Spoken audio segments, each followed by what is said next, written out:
सुबह hit सिंगाड़ी 3.5 red FM से मैं हूं आरजे कल्पेश और हिंदी जर्नलिज्म डे के मौके पर हमने रेड अरेस्ट किया है उस शख्सियत को उन्हीं के स्टूडियोज में जिन्होंने हिंदी जर्नलिज्म को एक अलग ही मुकाम पर पहुंचाया है। सर यकीन मानिए, हिंदुस्तान में जितनी जनता और जितनी जनरेशन आपसे मोहब्बत करती होती शायद ही किसी और से करती होगी। अच्छा, सबसे आपको बताएं, आज सारे सवाल जो हैं वो सवाल हैं जो देश की जनता आपसे पूछना चाहती है। नॉर्मली आप लोगों से सवाल करते हैं, अब लोगों के सवाल है जिनके जवाब आपसे पूछने वाला हूं। लेकिन उससे पहले मैं चाहता हूं आप मेरे हाथ पर हाथ रखकर ये शपथ लें कि मैं जो भी कहूँगा सच कहूँगा और किसी भी सवाल का जवाब हंस के टालूंगा नहीं। आपके हाथ में ऐसा क्या है जो उसकी शपथ खाई जाए? सर, माँ से हाथ मिला के आया था, मैं घर से निकलता हूं। विश्वास दिलाता हूँ, जो कहूँगा सच कहूँगा, सच के सिवा कुछ नहीं कहूँगा।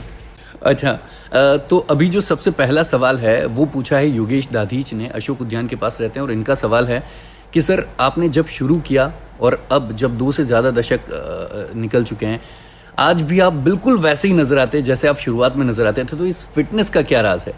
सब जानते हैं ये एक ऐसा सीक्रेट है जो बिल्कुल ओपन सीक्रेट है, सबको पता है। अगर फिटनेस रखना है तो लाइफ में थोड़ा डिसिप्लिन चाहिए, थोड़ा डाइट पर कंट्रोल चाहिए, रोज़ कम से कम 1 घंटा एक्सरसाइज करना चाहिए। सब जानते हैं लेकिन करते नहीं हैं। जो लोग नहीं करते परेशानी में पड़ते हैं। मैं लोगों से हमेशा ये कहता हूँ कि हॉस्पिटल से बचो, डॉक्टर से बचो, दवाइयों से बचो, थोड़ा फिटनेस पर ध्यान दो, अपना ख्याल रखो और आपकी ज़िंदगी बहुत बेहतर होगी। अच्छा सर, मुझे क्या लगता है ना, मतलब जो न्यूज़ एंकर्स हैं वो 2 तरह के होते हैं। एक तो एकदम काम एंड कंपोज, जैसे कि आप हैं, मुस्कुराते हुए बात कर रहे होते हैं, और दूसरे वो एंकर्स होते हैं जो सिर्फ चिल्ला के एकदम एग्रेशन में, मुझे लग रहा होता है कि आप समझ रहे हैं, ब्लड प्रेशर बढ़ जाएगा। हाँ। तो मतलब ये क्या ट्रेंड है, आपको क्या लगता है जो न्यूज़ रूम में इस तरह के एंकर्स अलग से सेलेक्ट करते हैं? जहाँ जाता हूँ लोग ये शिकायत करते हैं, जहाँ भी जाता हूँ लोग ये शिकायत करते हैं कि रात को 9 बजे से 11 बजे तक इतना शोर होता है, इतना चिल्लाते हैं, कुछ समझ में नहीं आता। अगर टीवी देखने बैठे तो ब्लड प्रेशर बढ़ जाएगा। लोग आपकी तरह क्यों नहीं करते? अब ये तो मैं लोगों से नहीं पूछ सकता, मेरे तरह कोई नहीं करते, लेकिन मैंने अपने बारे में और इंडिया टीवी के बारे में ये हमेशा स्टैंडर्ड रखा है कि हम लोगों से बदतमीज़ी ना करें, हम लोगों पर चिल्लाएं नहीं। एक तरफ तो हम कहते हैं आप हमारे मेहमान हैं, हमारे स्टूडियो में आए, और फिर उस पर चिल्लाने लगते हैं। कई बार कहते हैं यू गेट आउट। वो ठीक नहीं है, ये हमारी कल्चर नहीं है, ये हमारी सभ्यता नहीं है। लोगों से आदर से, अदब से सवाल पूछनी चाहिए। हमारे सवाल पूछने की तलखी हमारे कंटेंट में होनी चाहिए, हमारे पूछने के स्टाइल में नहीं होनी चाहिए। ये कोशिश करते हैं और ये इंडिया टीवी का हमेशा से ये स्टैंडर्ड रहा है। हमने बहुत कोशिश की है, दूसरों से भी कहता हूँ, लेकिन अब सुनते नहीं है लोग। अच्छा सर, अगर बात करें इंग्लिश न्यूज़ चैनल्स की, तो शायद आज से 20 साल पहले उतना उनका दबदबा नहीं था, या यूँ कहें कि मासेस तक नहीं थे। लेकिन आज अगर देखें तो ये बहुत एग्रेसिवली जो मासेस में अपनी जगह बना रहे हैं। तो आपको क्या लगता है, इससे जो हिंदी न्यूज़ चैनल्स हैं या हिंदी जर्नलिज्म है, इस पर कोई इफेक्ट पड़ रहा है? ये परसेप्शन है कि बहुत सारे लोग अंग्रेजी के न्यूज़ चैनल्स देखते हैं, बड़ी संख्या में देखते हैं। अब वो मास चैनल बन गए हैं क्योंकि बहुत शोर मचाते हैं, उनके बारे में चर्चा होती है। लेकिन मैं आपको अगर फैक्ट्स और फिगर्स बताऊं, हिंदी न्यूज़ चैनल्स की व्यूअरशिप और अंग्रेजी न्यूज़ की चैनल्स की व्यूअरशिप को अगर कंपेयर करें, हिंदी न्यूज़ चैनल्स की व्यूअरशिप अंग्रेजी के न्यूज़ चैनल से 138 गुना है, 138 टाइम्स। तो मिनिस्क्यूल है अंग्रेजी के न्यूज़ चैनल्स की जो व्यूअरशिप है, कोई मुकाबला नहीं है। अच्छा, आगे एक सवाल पूछना चाहूँगा, मतलब एक ऐसा शो जिसे हमारे हिंदुस्तान की हर जनरेशन पसंद करती है, एक ऐसा शो जिसे मैं अपने पापा और पापा के पापा यानी कि दादाजी के साथ बैठ के देखता हूँ, तो इस शो को स्टार्ट करने का आइडिया आपके जहन में कैसे आया? तो आप बड़े तरीके से लोगों को बता रहे कि मेरी इतनी उम्र है कि दादाजी भी देखते थे। आपकी अदालत की शुरुआत बड़े जिसको कहते हैं अचानक हुई। मुझे याद है, ये 25 साल पहले की बात है। हम लोग प्लेन में ट्रैवल कर रहे थे और उस ज़माने में जो भी जान पहचान के लोग होते थे सब प्लेन के आयल में आके खड़े हो जाते या एक दूसरे से बात करते थे। तो सुभाष चंद्रा जो ZTV के ओनर थे, तब उन्होंने ZTV शुरू किया था और उस पर ऐसे प्रोग्राम होते थे, जंगली तूफान, टायर पंचर, सांप सीढ़ी, एक अजीब तरह का एंटरटेनमेंट चैनल था, नया नया शुरू हुआ था। और पार्ले के चेयरमैन रमेश चौहान वो थे, और गुलशन ग्रोवर जो फिल्म एक्टर हैं, ये कॉलेज के ज़माने से मेरे साथ में थे, तो मैं इनको जानता था। तो गुलशन ने मुझे कहा, भाई इस आदमी ने एक चैनल शुरू किया, आपकी तरह वो फ्रेंच कट रखते हैं। तो उसने पूछा, इसको जानते हो, ये फ्रेंच कट दाढ़ी वाले को? मैंने कहा जानता हूँ। तो उसने कहा इन्होंने एक चैनल शुरू किया है, अगर इसके चैनल पर मेरा इंटरव्यू आए तो मुझे फ़ायदा होगा, एज एन एक्टर मेरी कीमत बढ़ जाएगी। तो मैंने कहा मैं अभी इनको कह देता हूँ। तो और मैं एक न्यूज़पेपर का एडिटर था, थोड़ी एडिटर वाली एरोगेंस भी थी। तो मैंने कहा भाई सुभाष जी, ज़रा हमारे दोस्त का इंटरव्यू करो आपके चैनल के ऊपर। तो उसने कहा जी मैं तो इस फील्ड का आदमी नहीं हूँ, आप क्यों नहीं इनका इंटरव्यू करते? तो मुझे थोड़ा कंटेम्प्ट लगा कि मैं गुलशन ग्रोवर का इंटरव्यू करूँगा, मैं तो इतना बड़ा एडिटर हूँ। तो मैंने उनको लेक्चर देना शुरू किया। मैंने कहा अरे भाई इंटरव्यू से क्या होगा, 2 आदमी बैठ के आपस में बात कर रहे, कौन देखेगा। तो उन्होंने कहा फिर मैंने कहा एक कटघरा लगाओ, उसमें नेताओं को बिठाओ और पब्लिक को बुलाओ और पब्लिक के सामने उनसे सवाल पूछो और उनको एक्सपोज करो, उनको अकाउंटेबल बनाओ। और समझ लीजिए कि मैंने कोई 15-20 मिनट तक या लेक्चर दिया होगा कि कैसे प्रोग्राम होना चाहिए। उसके बाद फ्लाइट लैंड हो गई, अपने अपने घर चले गए। 2 दिन बाद मुझे सुभाष जी का फ़ोन आया कि मुझे आपसे बात करनी है। तो मैंने कहा कि बताइए, मैं आता हूँ। बोले नहीं, मुझे आपसे काम है तो मैं आऊँगा आपके पास। वो आए और डेली न्यूज़पेपर का एडिटर था उसके ऑफिस में, और उन्होंने मुझे कहा कि भाई ये जो आपने आइडिया दिया था अदालत के प्रोग्राम का, वो करना चाहिए। भाई सर कौन सा प्रोग्राम? तो उन्होंने कहा वो जो आपने प्लेन में कह रहे थे। तो मैंने कहा वो तो मैं वैसे ही बोल रहा था, मुझे पता भी नहीं मैंने क्या बोला कि नहीं वो अच्छा प्रोग्राम हो सकता है। तो मैंने कहा सुभाष जी वो बिल्कुल बेकार की बात थी, मैं तो ऐसे टाइम पास कर रहा था, कोई ऐसे प्रोग्राम होगा क्या, कोई कटघरे में आके क्यों बैठेगा। वो बात ख़त्म हो गई। फिर 2-3 दिन बाद उन्होंने अपने क्रिएटिव डायरेक्टर कमलेश पांडे और करुणा समतानी दोनों को मेरे पास भेजा। इन दोनों ने फिर मुझसे कहा कि नहीं ये बहुत बड़ा प्रोग्राम हो सकता है, अच्छा प्रोग्राम हो सकता है। फिर मैं सुभाष जी के पास गया, मैंने कहा सुभाष जी गलती हो गई, मैं कान पकड़े, मैंने मजाक में बकवास बोला था, ये कोई प्रोग्राम नहीं हो सकता और मुझे माफ़ करिए, ये नहीं हो सकता। बट ही केप्ट इंसिस्टिंग, वो कोशिश करते रहे। और एक दिन फिर आई गिव इन, मैंने कहा अच्छा ठीक है ट्राई करते हैं। तो पहला प्रोग्राम मुझे याद है 12 फरवरी 1993 को लालू यादव के साथ हमने रिकॉर्ड किया, एंड उसके बाद फिर ये एक इतिहास बन गया। उसके बाद तो फिर लाइफ ही बदल गई। बिल्कुल। अच्छा, अभी तक आपके शो में हम न जाने कितने सारे सेलिब्रिटीज़ को, अलग अलग फील्ड के सेलिब्रिटीज़ को हम देख चुके हैं, तो कौन है वो शख्सियत जिसके साथ आपको इंटरव्यू करने में, जिसको आपको अदालत में लाने में सबसे ज़्यादा मज़ा आया, जिनके साथ बात करके? बहुत सारे लोग हैं, क्योंकि मैं तो हर प्रोग्राम को ऐसा मानता हूँ कि उसमें मुझे, अब पिछले दिनों मैंने आलिया भट्ट किया था, उसके पहले सलमान खान किया था, एक ज़माने में अटल बिहारी वाजपेयी, एक ज़माने में बाल ठाकरे, एक ज़माने में इमरान खान, और 4 साल पहले नरेंद्र मोदी। तो हर प्रोग्राम में मज़ा आता है और हर प्रोग्राम में डर लगता है कि शायद आज सक्सेसफुल हो पाऊंगा नहीं हो पाऊंगा, शायद आज मेरा मुंह तो नहीं सूख जाएगा, ज़बान से सवाल निकलेंगे कि नहीं निकलेंगे। तो हर प्रोग्राम मेरे लिए ऐसा ही होता है। और अगर आज के दौर में बात करें तो कोई ऐसी शख्सियत है जिसे आप अब देखना चाहते हैं अपने शो पर? मैं डोनाल्ड ट्रंप को अपने शो पे देखना चाहता हूँ। मुझे लगता है कि आज के ज़माने में सबसे इंटरेस्टिंग अगर कोई कैरेक्टर हो सकता है तो डोनाल्ड ट्रंप हो सकते हैं। वो जितनी मीडिया को गाली देते हैं, जितना मीडिया को फेक मीडिया कहते हैं, जितना मीडिया को झूठा कहते हैं, मुझे बड़ा मज़ा आएगा उनसे सवाल पूछने में। और जैसे जैसे वो जवाब देते हैं, जैसे ट्वीट करते हैं, ही इज़ समथिंग मुझे लगता है बहुत ही इंटरेस्टिंग कैरेक्टर हो सकते हैं। रजनीकांत, अब चूंकि वो पॉलिटिक्स में आ गए हैं तो और भी इंटरेस्टिंग होंगे। ये ऐसे कैरेक्टर्स हैं। अमिताभ बच्चन, वो अभी तक आए नहीं है आपकी अदालत में, तो मुझे इंतजार है अमिताभ बच्चन का, वो आए। ये ऐसे कैरेक्टर्स हैं जिनके बारे में पब्लिक में बहुत क्यूरियोसिटी है। मेरी उत्सुकता है, वो तो एक छोटी बात है, लेकिन जनता जिसके बारे में जानना चाहती है वो बड़ी चीज़ होती है। और फिर अब वापस इलेक्शन आएंगे तो मोदी जी को एक बार फिर से पेश करेंगे। जी ओके सर, आगे आपसे जानना चाहूँगा, मतलब कौन ऐसा चेहरा था जिसे आपको अपने शो पर लाने में सबसे ज़्यादा मुश्किल आई, सबसे ज़्यादा टफ रहा, कोई ऐसा चेहरा? एक ज़माने में अटल बिहारी वाजपेयी जी बहुत बड़े नेता थे, बहुत बड़ा उनका नाम था। मैं उनको जब आपकी अदालत में लाने की कोशिश कर रहा था, वो किसी न टाल देते थे।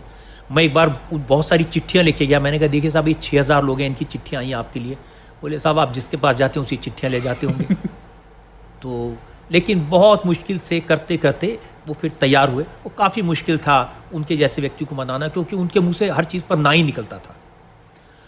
उसके बाद इमरान खान को आपकी अदालत में लाना मुश्किल था। वो क्रिकेटर थे, बड़े एग्रेसिव क्रिकेटर थे, और वो इंडिया आना नहीं चाहते थे। तो फिर उनकी प्रोग्राम की रिकॉर्डिंग करने के लिए हम दुबई गए, और दुबई में उनका शो रिकॉर्ड हुआ। वो एक बड़ा चैलेंजिंग प्रोग्राम था। सलमान खान को आपकी अदालत में लाना बड़ा चैलेंज था, क्योंकि सलमान खान तो किसी के जवाब देने को तैयार नहीं है। इंटरव्यू करता है, इधर उधर देखते हैं, सीधे नहीं जवाब देते हैं। और उनको मनाना और उनसे सवाल पूछना, उन पर इल्ज़ाम लगाना, ये बड़ा चैलेंजिंग काम था। लेकिन मैं ये कहूँगा कि जब वो आए और उन्होंने सवालों के जवाब दिए, वो ज़िंदगी में जो बड़े शोज़ किए हैं, जिनको पब्लिक ने बहुत पसंद किया है, जिनकी बहुत रेटिंग आई है, नरेंद्र मोदी के बाद में वो एक ऐसा शो था जो करके मुझे बहुत संतोष मिला, क्योंकि वाकई में पब्लिक के मन में बहुत सारे सवाल थे सलमान से पूछने के लिए, और उन्होंने बड़ी तसल्ली से सब सवालों के जवाब दिए। उन्होंने अपने केसेस के बारे में बात की पहली बार। उन्होंने पहली बार ऐश्वर्या राय के बारे में बात की, कटरीना कैफ के बारे में बात की, जो आसानी से बात नहीं करते। तो ये बड़ा काम था। अच्छा, सलमान खान का हम नाम ले रहे हैं तो जब 21st एनिवर्सरी थी हमारे शो की, आपकी अदालत की, तो तब जब तीनों खान्स एक साथ देखने को मिले तो वो कितना टफ रहा? क्या आपने तीनों को बताया था कि तीनों आने वाले हैं?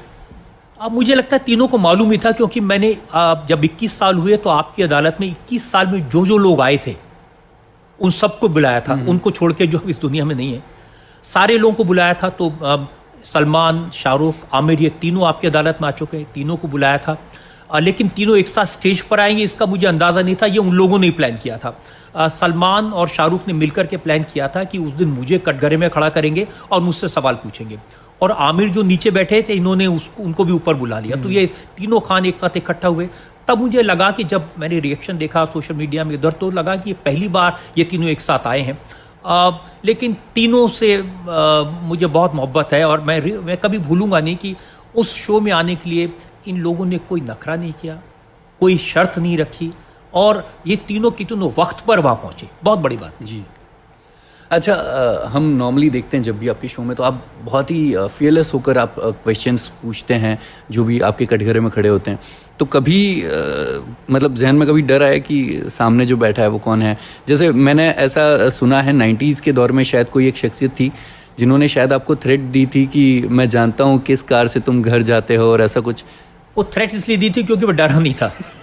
क्या है कि आज तक कोई भी ऐसा नहीं आया जिसको देखकर मुझे डर लगा हो। जब पहली बार बाल ठाकरे का इंटरव्यू किया, जब मुंबई में बाला साहब ठाकरे, और वहाँ ऑडियंस में बहुत सारे शिव सैनिक बैठे थे, मुझे याद है सब लोग डरे हुए थे कि क्या होगा, पता नहीं कुछ भी हो सकता है।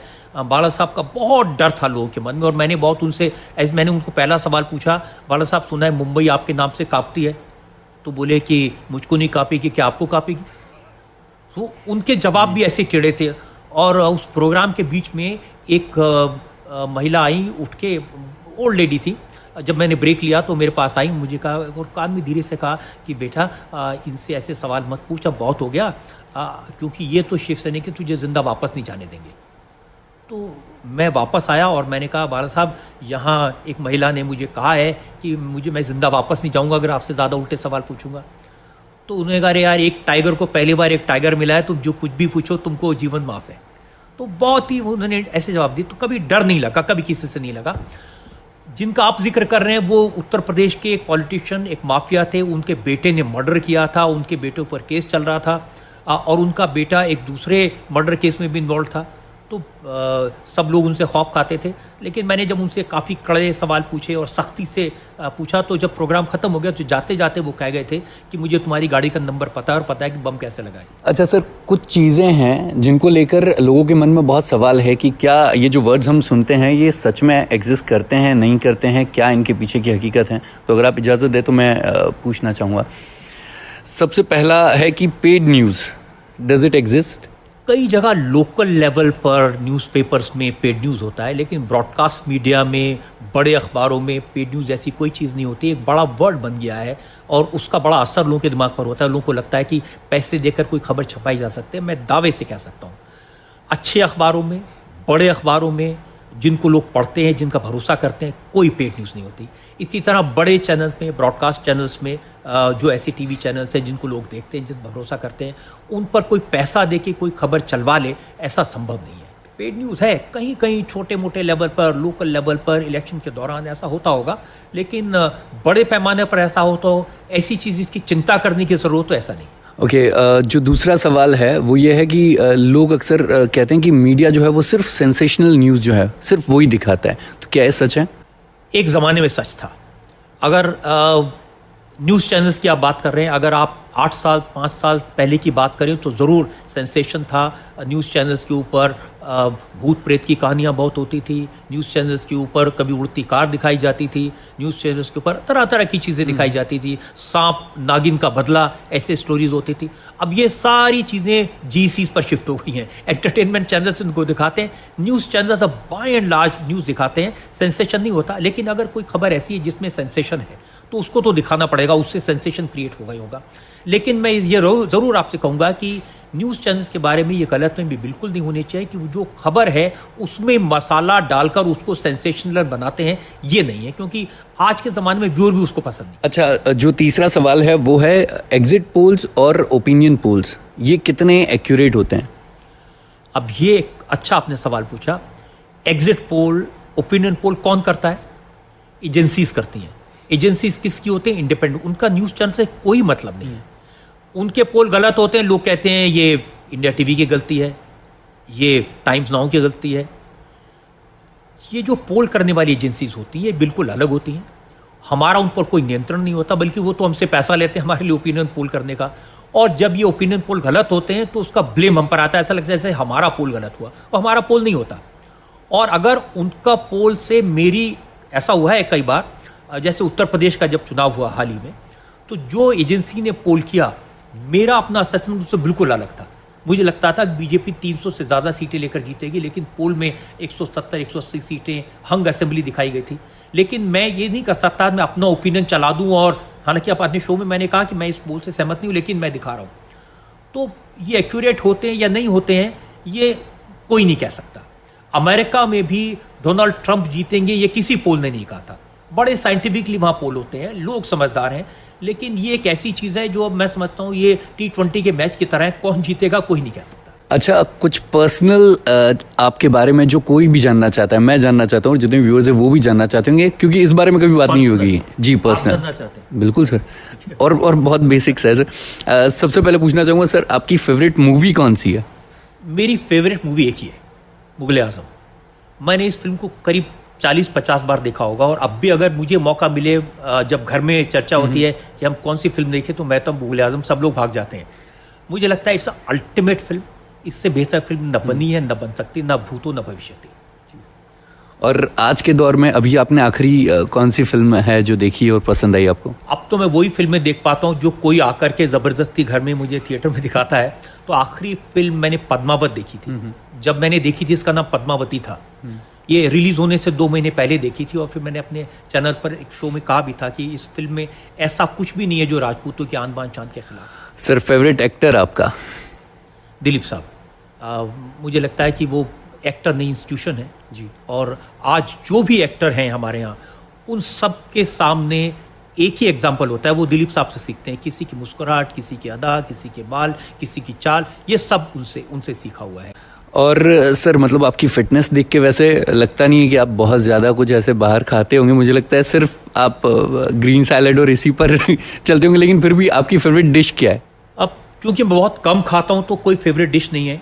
कई बार इस बात पर मेरा घर में थोड़ा झगड़ा भी होता है। जब खाना ख़त्म हो जाता है, वो मुझसे, मेरे वाइफ पूछती हैं कि भाई कैसा लगा, तो मैं पूछता हूँ क्या था वो, तो वो मुझे ध्यान ही नहीं रहता क्या खाया है। लेकिन अगर टेस्ट बड्स की बात करें, वाकई में कोई अच्छा लगता है, क्योंकि ओरिजिनली हम लोग राजस्थान से हैं, तो बचपन का जो स्वाद होता है राजस्थानी खाने का, दाल बाटी का या चूरमा का या राजस्थानी कढ़ी का, वो मुझे अच्छा लगता है जी। अच्छा, अभी आपने घर की बात बोली, तो सर घर पे आप वकील का रोल प्ले करते हैं या फिर कटघरे में बैठे होते हैं? नहीं, घर पे तो कोई वकील का रोल प्ले नहीं कर सकता, तो मुझे भी कोई गलत फहमी नहीं है।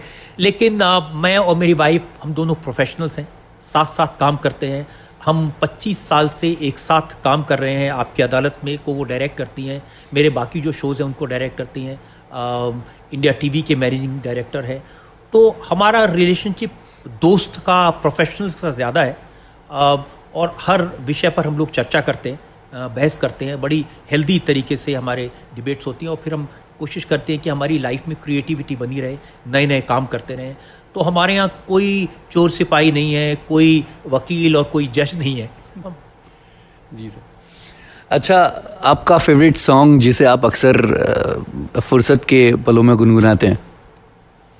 अगर पुराने गानों में कहें तो एक गाना है किशोर कुमार का, आज चल के तुझे मैं लेके चलूँ एक ऐसे गगन के तले। ये गाना मुझे बहुत, एक इसमें बड़ी अच्छी कल्पना है, बड़ा एक सपना है जो सब चाहते हैं उनके परिवार के लिए हो, वो मुझे अच्छा लगता है। अच्छा सर, अगर आप जर्नलिस्ट नहीं होते तो क्या होते? पता नहीं, मैं अगर कुछ बनना चाहता था तो सिंगर बनना चाहता था। आपने बड़ी दुखती रख पे हाथ रखा है। अच्छा सर, सुना है आप डीडीसीए के इलेक्शंस में भी आप लड़ने वाले हैं। मतलब अब तक हमने देखा है कि क्रिकेट का बॉलीवुड से कनेक्शन रहता है, क्रिकेट का हॉकी से भी कनेक्शन हो जाता है, लेकिन क्रिकेट का जर्नलिज्म से कनेक्शन ये पहली बार सुनने को मिल रहा है। मेरा पैशन है क्रिकेट, मुझे बहुत पसंद है। मैं हमेशा क्रिकेट देखता हूँ। जो ज़्यादातर क्रिकेटर्स हैं, बड़े बड़े मेरे दोस्त हैं, उनके साथ मैं क्रिकेट डिस्कस भी करता हूँ। तमन्ना थी स्कूल में, कॉलेज में खेलने की, खेल नहीं पाया, ना वक्त था ना इतने रिसोर्सेज थे। लेकिन मैंने हमेशा क्रिकेट को फॉलो किया है। मेरे मित्र हैं अरुण जेटली, वो डीडीसी के प्रेसिडेंट रहे हैं, उनके नज़रिए से मैंने डीडीसी को देखा है। और उन्होंने मुझे एक बात कही कि डीडीसी की बहुत बदनामी हुई है, बहुत इसके बारे में तरह तरह की बातें कही गई है। हम चाहते हैं कि इसकी एक क्लीन इमेज हो, एक ऐसा आदमी इसको हेड करे जिसका एक क्लीन रिकॉर्ड हो और जो इसकी छवि को, जिसकी इमेज को बदल सके। अच्छा क्रिकेट लोगों को देखने को मिले, लोगों के साथ अन्याय ना हो, सिलेक्शन में गड़बड़ ना हो, पैसे की किसी तरह कोई गड़बड़ ना हो। तो उन्होंने मुझे कहा, पहले मैंने मना किया, फिर दोबारा उन्होंने कहा, जब तीसरी बार उन्होंने थोड़ा जोर दिया, उन्होंने कहा एक तरफ तो हम कहते हैं कि इंस्टीट्यूशंस पे गड़बड़ है, इनको चलाने वाले लोग ठीक नहीं हैं, और दूसरी तरफ अच्छे लोग आना नहीं चाहते। तो ये कॉन्ट्रडिक्शन है।